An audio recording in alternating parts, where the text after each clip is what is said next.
Hey, I didn't mess around and press record too fast, too early. Nettie here from Transcending Love. Ow. How you doing? How your mama and them doing? How your cousins and them? How your baby cousins? Hopefully everybody good. Even the baby cousins, especially the baby cousins. Speaking of baby cousins, I need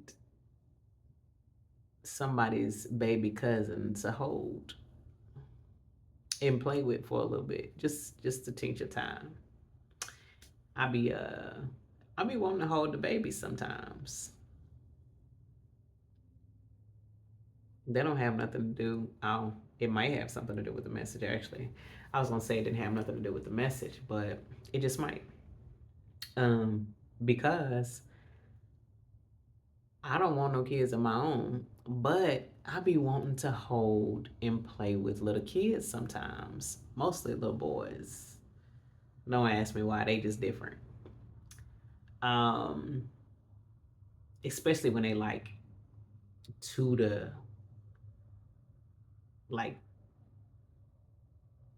2 to 5 probably, or maybe even 2 to 6. I don't know. They just different.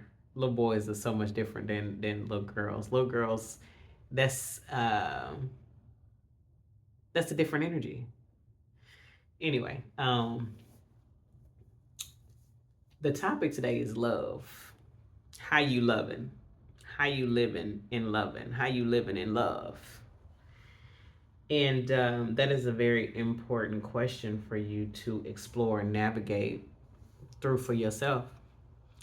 I um been receiving messages about not just self love. Like I always talk about self love. Self love is super important to the love that you have for anything and anyone else.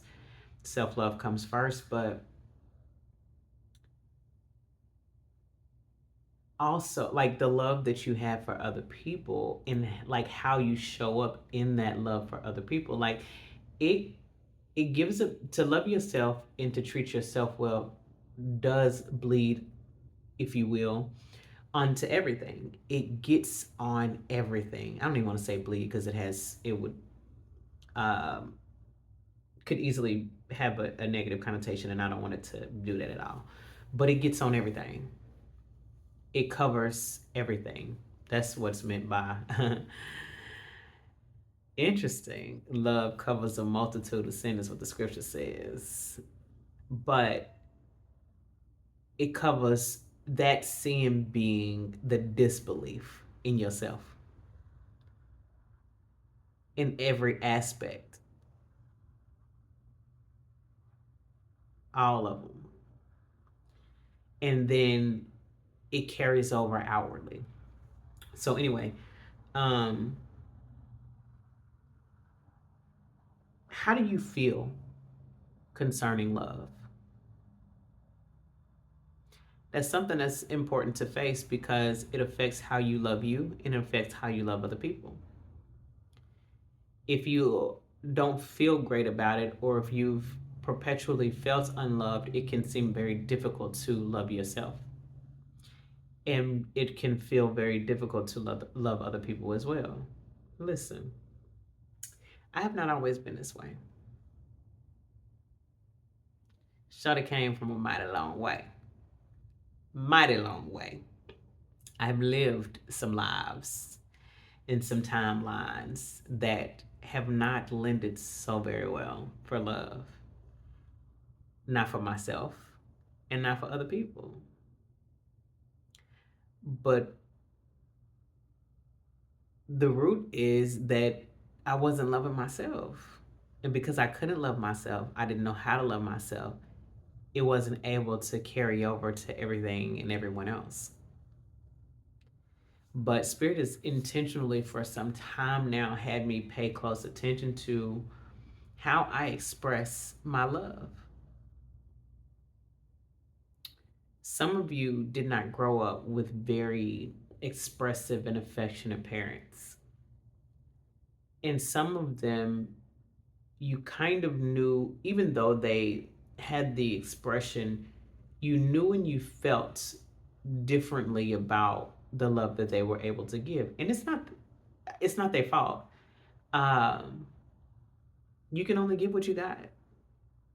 And they didn't have it to do. So they gave you what they had. And you didn't really feel all that loved. But because of that, you picked up and carried that over in many of ways, unintentionally.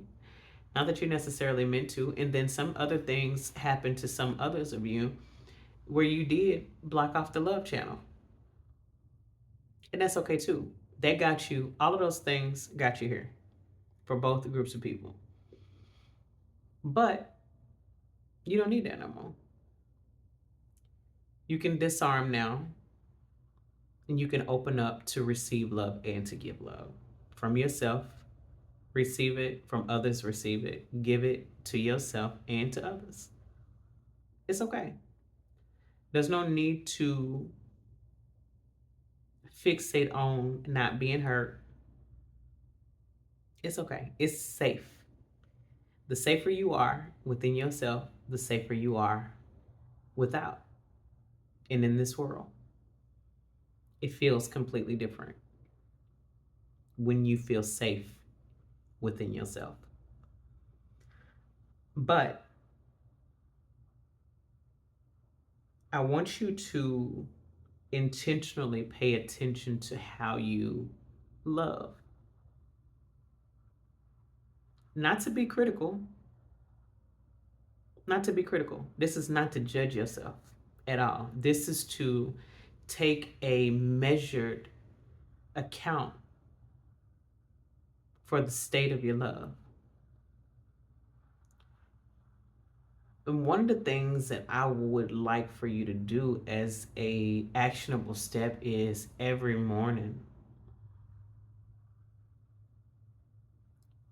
first thing in the morning, your very first look in the mirror at yourself. Look at yourself, look in your eyes, and say, I love you. And I want you to register within how that feels that very first time. And smile. I love you. I want you to sit with that. If there's any ounce of discomfort that comes with that, take note of it, journal about it.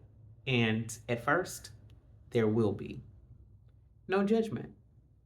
Judgment free is how we love ourselves. That is how we love ourselves through. That is how we get through. It's harder to get through when we don't accept who we are and where we are and we push against it. If that's where we are, that's where we are. And we can always get better. We can always move on from it. That's okay. But take note of it. And ask spirit why it feels that way.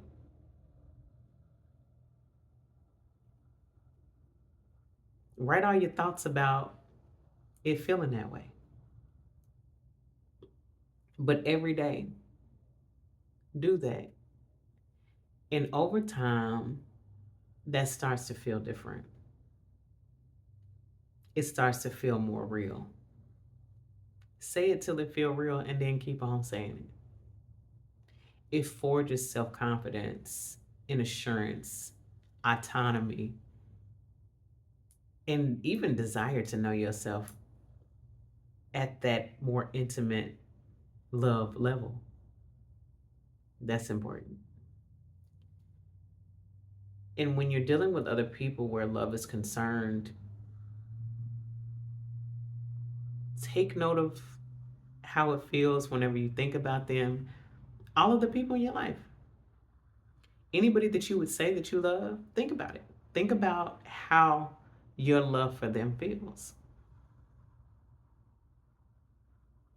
Is it comfortable? Is it ease filled?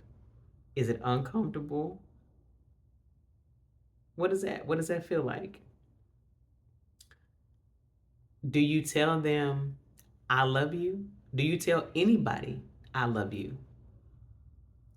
Or do you say, love you?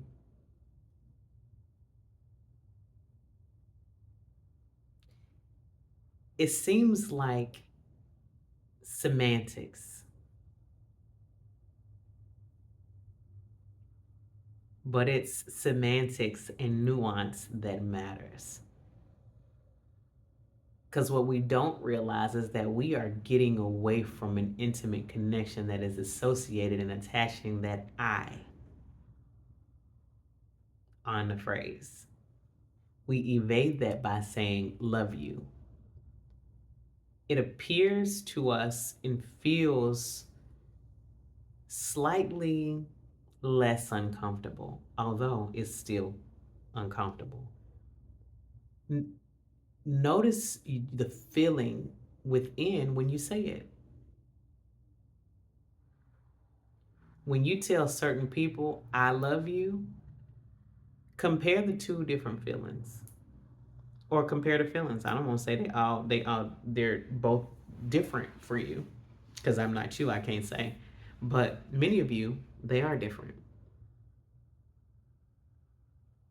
And that's because you are not connected emotionally to love in that way with that person. And that's okay. But I would encourage you to not, if that ain't how you feel, don't say that. It's really just that simple. You ain't got to. Be true to yourself. If you don't feel it, you don't feel it. And that's okay. But if you are saying love you just because you are uncomfortable with it, the expression overall, that's the thing that we need to look more into. You have to look at that. You have to face that. And you have to address why that is. Why is love uncomfortable? Whatever answer you come up with, it's okay. Do you want to live there? No. Love is cool. Love is okay. Love is great, actually. It's super bomb. Life is better when you love it. Hmm. You know, so many times now, Spirit has left us so many trails of different sayings that we often don't pay no mind to. We just say them casually like they don't mean nothing, but they matter. And the one that Spirit just reminded me of, I'm only now realizing the depth of it as I'm talking to you all about love. It's better to have loved and lost than to have not loved at all. That speaks to the greatness and depth of love itself. It don't have nothing to do with that person for real. Because really you didn't lose anything. That is why it's better to have loved. You only feel like you've lost whenever that love for that person has evaporated. You really didn't lose anything.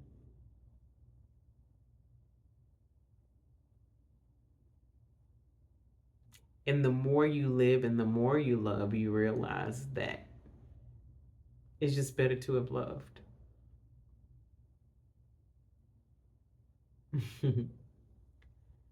Listen, take the time, take the time, figure out the state of your love. Love is truly and sincerely the greatest connective and intimate piece in life. It's the glue that keeps us all together in this skin that we're in.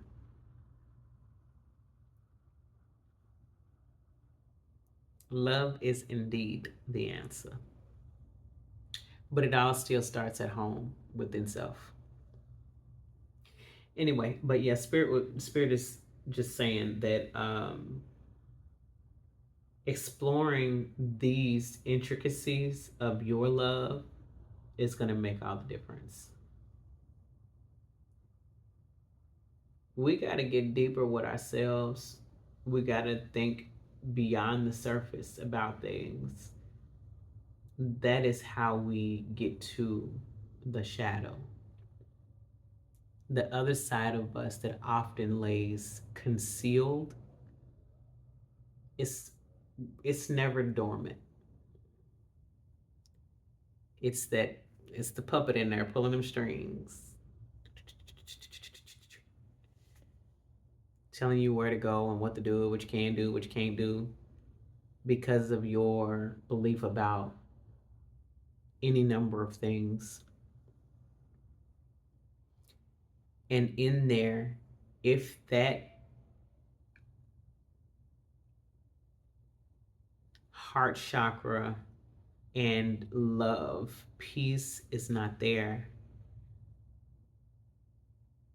well, the love chakra gonna be there, but the energetic flow may not be as fluid. It might be blocked, very likely blocked, if love is not flowing easily in your life for yourself and for others. It's definitely blocked. But um, I don't even remember what I was saying.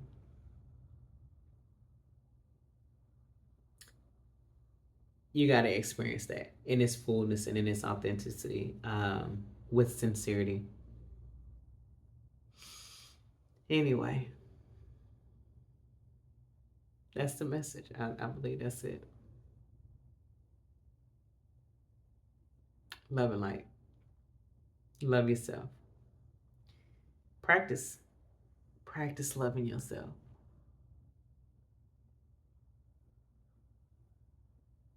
And small acts of love towards yourself every day. Every day. Even if it's just that mirror exercise, do that. Do that. That is a great exploratory exercise.